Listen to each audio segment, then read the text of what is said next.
प्रणाम। मैं मृणाल और बुक लॉन्च शो का आज का हमारा ये पहला एपिसोड है और इसमें हम डाइवर्जेंट जो किताब है, वेरोनिका रॉथ इन्होंने ये किताब लिखी है, उस किताब के बारे में हम बात करेंगे। और ये जो किताब है ये एक डाइवर्जेंट नाम की ट्रायलॉगी है, उसकी ये पहली किताब है जिसका नाम डाइवर्जेंट है। और इस किताब को जिस ऑथर ने लिखा है मैंने उनका नाम भी आपको बता दिया। तो फिर ये क्या आप ऐसी दुनिया की कल्पना कर सकते हैं कि जहाँ पर सिर्फ एक ही निर्णय पर पूरी जिंदगी डिपेंड हो, मतलब on our one decision the whole life depends, ऐसा होता है।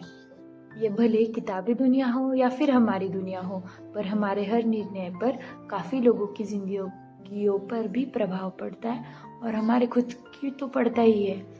और फिर वैसा ही कुछ हुआ है इस किताब में भी।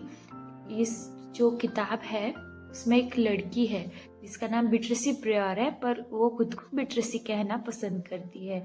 जब उसे वो आगे कहानी में आपको पता चलेगा कि कैसे, क्यों, क्या हुआ था। तो फिर ये जो किताब है इसमें 5 ग्रुप में लोगों को डिवाइड किया गया है, जैसे कि एब्सेशन। और एब्सेशन जो ग्रुप है, हर एक ग्रुप का खुद का एक स्पेशल गुण है, तो वैसे ही इस ग्रुप का भी है। तो एब्सेशन ग्रुप का क्या गुण है कि त्याग, मतलब वो सैक्रिफाइस करते हैं बहुत ज़्यादा लोग। और फिर दूसरा है डॉन्टलेस ग्रुप, जिसमें बहुत ज़्यादा ब्रेवरी है, साहस है। और फिर तीसरा है इट्यूट्स, जिसका गुण है ज्ञान, तो ये बहुत ज़्यादा नॉलेजेबल लोग होते हैं या फिर जो स्टडी करते हैं, ज़्यादा नॉलेज जिनको पसंद है वो वाले लोग होते हैं।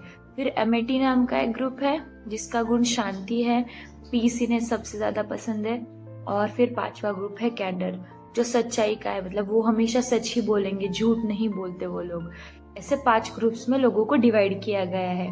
और फिर जैसे डाइवर्जेंट जो वर्ड यूज किया गया है यहाँ पर, जो किताब का भी नाम है, और वो खुद जो है, जो फीमेल कैरेक्टर दिखाया गया है, वो जो लीड कर रही है स्टोरी को, वो डाइवर्जेंट होती है। डाइवर्जेंट क्या है कि अलग अलग गुण होना, तो हम में भी होते हैं। फिक्शनल हो बुक, तब भी हम कह सकते हैं कि काफ़ी जो चीज़ें होती है वो रियल जिंदगी में भी वैसी ही होती है और किताब में भी होती है। जैसे हम में भी बहुत सारे गुण होते हैं और कभी कभी तो बहुत विरोधी होते हैं, बहुत अपोजिट भी गुण हम में होते हैं। कभी कभी हम बहुत ज़्यादा एग्रेसिव होते हैं, कभी कभी हम बहुत ज़्यादा काम होते हैं, भले सिचुएशन कैसी भी हो। तो ऐसे अलग अलग गुण हो सकते हैं किसी में भी, तो वैसे ही उसका भी है। और सोसाइटी के कैसे होता है कि एक्सपेक्टेशंस होते हैं, कुछ सेट ऑफ रूल्स होते हैं कि ऐसा होना चाहिए, ये करना चाहिए, वो करना चाहिए, ये नहीं करना चाहिए। वैसे ही उनके भी सोसाइटी के कुछ है, तो फिर और वो उसमें फिट नहीं होती है, उसे लगता नहीं है कि हमें वैसा करना चाहिए। वो खुद का दिमाग लगाती है हर चीज़ पे, उसे खुद के ओपिनियंस है, वो खुद को स्टैंड लेना जानती है। तो फिर वो कैसे खुद को उस सिचुएशन में हैंडल करती है, क्या क्या करती है, फिर कैसे स्ट्रांग बनती है, फिजिकली, मेंटली, इमोशनली, हर चीज़ में उसकी जर्नी कैसी है, क्यों है, क्या हुआ है, उस बारे में पूरे किताब में बताया गया है।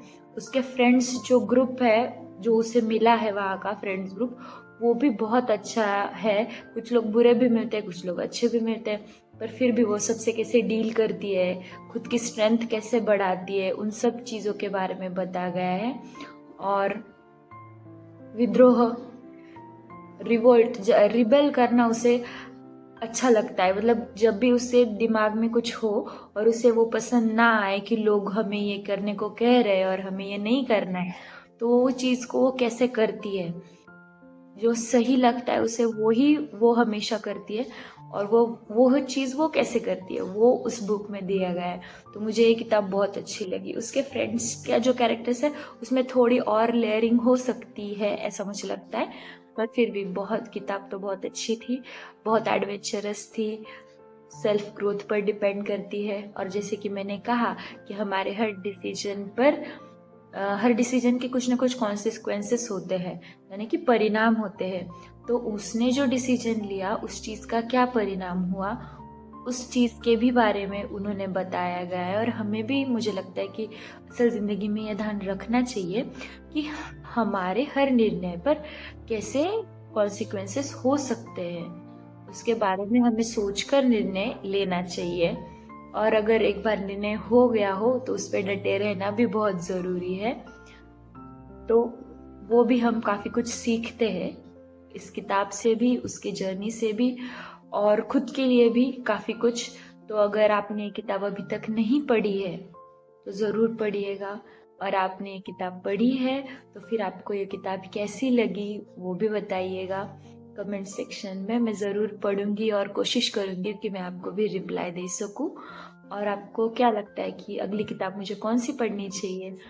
तो फिर मिलेंगे हम अगले एपिसोड में एक नई किताब के साथ, और तब तक के लिए बाय बाय, थैंक यू, फिर मिलेंगे।